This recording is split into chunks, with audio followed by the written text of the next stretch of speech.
আসসালামু আলাইকুম, welcome to my channel HD food. কেমন আছেন সবাই ভিউয়ার্স?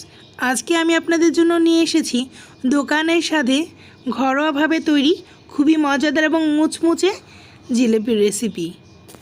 দেখতে যেমন সুন্দর, খেতে তেমনি দারুণ এবং বানাতেও খুব কম সময় লাগে, সেই সাথে কম উপকরণেও তৈরি করা যায় মুচমুচে এই জিলেপিটা। তো চলুন তৈরি করে নেওয়া যাক।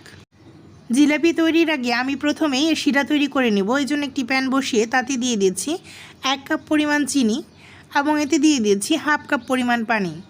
এখন আমি চুলাটা অন করে দিয়ে চিনি এবং পানিটাকে অনবরত নেড়েচেড়ে জাল করে নিচ্ছি যতক্ষণ পর্যন্ত না চিনিটা গলে যাচ্ছে। সেই সাথে এতে দিয়ে দিচ্ছি 2টো এলাচ ফ্লেভারের জন্য।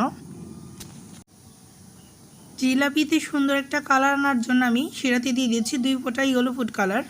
এটা অপশনাল, আপনারা ছেড়ে দিতে পারেন অথবা স্কিপ করতে পারেন। চিনিটা গলে গেছে এবং আমি এটাকে আরও 2 থেকে 3 মিনিট জাল করে নিয়েছি। তো এখন এটা অনেকটাই আঠালো হয়ে গেছে। একতার বা 2 তারে শিরা করতে হবে না, যেন একটু আঠালো হয়। তো আঠালো হয়ে গেছে, তার মানে আমার শিরাটা তৈরি হয়ে গেছে। তো এখন আমি চুলাটা অফ করে দিয়ে জিলাপির ব্যাটারটা তৈরি করে নিব। জিলাপির ব্যাটার তৈরি করার জন্য আমি এখানে একটি প্লাস্টিকের বোল নিয়ে নিয়েছি এবং এখন এতে দিয়ে দিচ্ছি 1 কাপ পরিমাণ ময়দা। আমি আজকে অল্প করে বানাবো, তাই 1 কাপ পরিমাণ নিলাম। আপনারা যদি বেশি করে বানাতে চান একই অনুপাতে পরিমাণটা বাড়িয়ে নেবেন। এখন এতে দিয়ে দিচ্ছি হাফ কাপ পরিমাণ চালের গুঁড়া, দিয়ে দিচ্ছি 1 টেবিল চামচ পরিমাণ বেসন।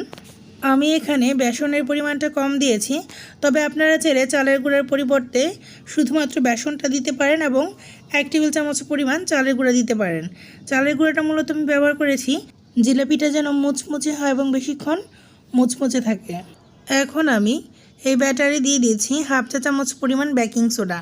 বেকিং সোডাটা আপনার জিলাপিটাকে ফুলতে এবং ক্রিস্পি করতে সাহায্য করবে। দিয়ে দিচ্ছি 1 চিমটি পরিমাণ লবণ, তবে এটা পুরোই অপশনাল। এখন দিয়ে দিয়েছি 1 টেবিল চামচ পরিমাণ রান্না করা রেগুলার সয়াবিন তেল, তবে আপনারা চাইলে এখানে বাটার অথবা ঘিও ব্যবহার করতে পারেন। তেলটা দেওয়া হয়ে গেলে এখন আমি একটি হ্যান্ড হুইস্ক দিয়ে সবগুলো উপাদান নেড়েচেড়ে মিশিয়ে নিচ্ছি। সবগুলো উপাদান শুকনোভাবে মিশিয়ে নেওয়ার পর এখন আমি ব্যাটারটা তৈরি করে নেব। তো আমি যেই কাপ দিয়ে ময়দাটা মেপে নিয়েছিলাম সেই একই কাপ দিয়ে আমি 1 কাপ পরিমাণ পানি নিয়েছি। তো এখন আমি এই 1 কাপ পরিমাণ পানির অর্ধেকের বেশি পানি এই ময়দার সাথে দিয়ে ভালো করে নেড়েচেড়ে মিশিয়ে নিচ্ছি। আমি ব্যাটারটা তৈরির জন্য প্রথমেই অর্ধেকের বেশি পানি ব্যবহার করেছি, এজন্য যেন ব্যাটারে কোনো রকম লাম্পস তৈরি না হয়। তো এখন আমি হ্যান্ড হুইস্ক দিয়ে ব্যাটারটা তৈরি করে নিয়েছি। প্রথমে হ্যান্ড হুইস্কটা গোল গোল করে ঘুরিয়ে ব্যাটারটাকে মিক্স করতে হবে। আপনারা নিশ্চয়ই দেখতে পাচ্ছেন আমি কিভাবে করে করছি। ঠিক এভাবে করে ব্যাটারটাকে মিক্স করতে হবে যতক্ষণ না পর্যন্ত ব্যাটারটা স্মুথ এবং নরম হবে। তবে 5 থেকে 6 মিনিট এভাবে মিক্স করে নিলেই হবে। এভাবে মিক্স করার কারণ হচ্ছে আপনি যত এটাকে এভাবে ফেটবেন তত এর ভেতরে এয়ার ক্রিয়েটস হবে এবং জিলাপিটা ফুলে উঠবে।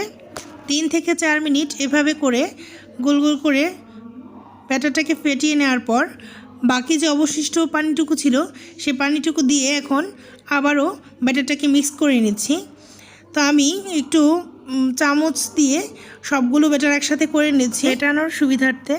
বাকি যে পানিটুকু ছিল সেটি মেশানোর পর এখন আমি 30 সেকেন্ডের মতন আবারও এভাবে গোল গোল করে ব্যাটারটাকে ফেটিয়ে নিচ্ছি এবং 30 সেকেন্ড পর আমি জিগজ্যাগভাবে আবার ব্যাটারটাকে বাকি 2 থেকে 3 মিনিট ফেটে নিচ্ছি। প্রায় 2 মিনিট হয়ে গেছে আমি ব্যাটারটাকে ফেটে নিয়েছি। তো এখানে আমার 1 কাপ পানি লেগেছে, আপনাদের কম বা বেশি লাগতে পারে, আপনারা আপনাদের প্রয়োজন অনুপাতে দিবেন। এদিকে জিলাপি বানানোর জন্য ব্যাটারটা তৈরি হয়ে গেছে, দেখতে পাচ্ছেন। আমি যখন এটাকে উপর থেকে ফেলছি তখন এটা কোনো রকম লাম্পস ছাড়া ঠিক একইভাবে পড়ছে। আর এভাবে যখন এটা স্মুথলি পড়বে তাহলে বুঝতে হবে যে আপনার ব্যাটারটা তৈরি হয়ে গেছে। এখন আমি জিলাপির ব্যাটারটাকে 5 মিনিটের মতন একটা পাশে রেখে দিব। 5 মিনিট পর আমি জিলাপিগুলো ভেজে নেব। 5 মিনিট হয়ে গেছে, আমি এখন জিলাপিগুলো ভেজে নিব। এই জন্য আমি এরকম একটি পুরনো খালি সসের বোতল খুব ভালো করে ধুয়ে পরিষ্কার করে নিয়েছি। এখন আমি জিলাপির ব্যাটারটা এই সসের মধ্যে নিয়ে নিচ্ছি। তবে আপনারা চাইলে প্লাস্টিকের বোতল অথবা পাইপিং ব্যাগ, এমনকি খালি দুধের প্যাকেটও জিলাপি তৈরিতে ব্যবহার করতে পারেন। জিলাপিগুলো ভাজতে চলে এসেছি। তো চুলায় একটি প্যান বসিয়ে তাতে পরিমাণ মতন তেল দিয়ে খুব ভালো করে গরম করে নিয়েছি। এখন আমি যেই বোতলে ব্যাটারটা ভরে নিয়েছিলাম সেই বোতল দিয়ে কিভাবে ঘুরিয়ে আড়াই প্যাচের জিলিপির ব্যাটার দিয়ে দিলাম। খুব সুন্দর করে ফুলে উঠছে জিলিপিগুলো। এখানে একটি কথা বলে নিই, জিলিপিটা ভাজার আগে তেলটা খুব ভালো করে গরম করে নেবেন, না হয় জিলিপিটা খুব সুন্দর করে গোল হয়ে ফুলবে না, এর নিচটা চ্যাপ্টা হয়ে থাকবে। তো এখন এর একটা পাশ শক্ত হয়ে আসলে আমি উল্টে অপর পাশটাও ভেজে নিচ্ছি। আর জিলিপিটা যেন একটু বেশি সময় মুচমুচে থাকে, আমি একটু সময় নিয়ে জিলিপিটাকে লাল লাল করে এপিট ওপিট ভেজে নিচ্ছি। আর জিলিপির ব্যাটারটা দেওয়ার পর এটা ফুলে উঠলে লো থেকে মিডিয়ামের মাঝামাঝিতে রেখে মুচমুচে করে ভেজে নিতে হবে। একটা জিলিপি ভাজা হয়ে গেছে, তো আমি এখন এটাকে তুলে শিরাতে দিয়ে দিচ্ছি। আর শিরাতে দেওয়ার আগে খেয়াল রাখতে হবে শিরাটা যেন অন্তত পক্ষে কুসুম গরম থাকে, তা না হলে জিলিপিতে শিরা ঢুকবে না।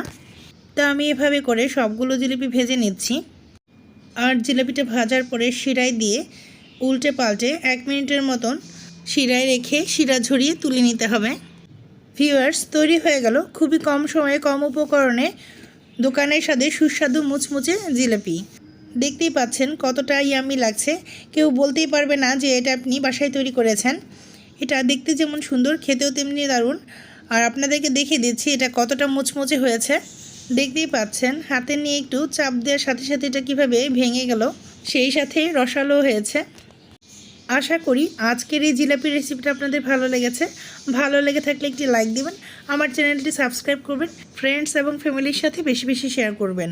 আর হ্যাঁ, বাসায় কিন্তু অবশ্যই ট্রাই করবেন এবং আমাকে জানাবেন কেমন হয়েছে। আজকে এ পর্যন্তই। সবাই ভালো থাকবেন। সবাই